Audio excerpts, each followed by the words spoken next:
And here I introduce you to a web page rendered by the web browser you will have built by the end of the class. In this problem, we asked you to generate the HTML that creates this page. A skill in becoming a computer scientist and a programmer is the ability to look up information on your own. We asked you to look up a few of the tags that are used here and figure out how they apply in order to generate this page. I will briefly go over the tags that are used to generate various parts of the page, and then I'll quickly show you the HTML as a finished product.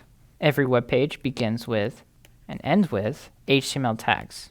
To use the level 1 heading, we had H1 tags. We created paragraphs using the P tag, and we had 2 paragraphs. We created this unordered list, unordered because each item in the list is just a bullet and not a number, using the UL tag. Each item in the list begins with an LI tag, standing for list item.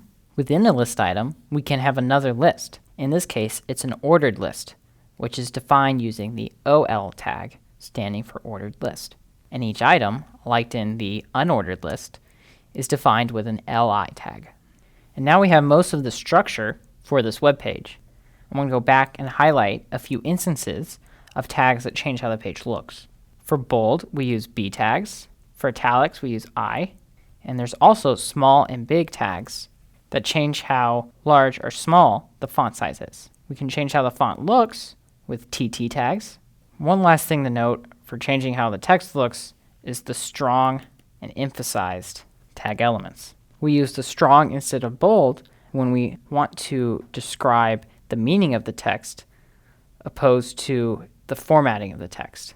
We went over how hyperlinks work in class, but as a reminder, we put the text of the link in between 2 anchor tags, and we set the target as the hyperlink reference. For an image, we use the IMG tag and set the source of the image as a URL or a relative path to the image. In this case, we've defined cs262.png in the same directory as this page is being rendered. For details like that, we recommend that you check out Steve Huffman's class, CS253. Now, to look at the finished product, let's go quickly to the IDE. Here I have the finished HTML, and it should look strongly similar to what we worked out together with just the output. Keep in mind that the HTML that you created can look different in many, many ways for reasons such as different white space and things like new line spaces, etc., while the outputted HTML page looks the same.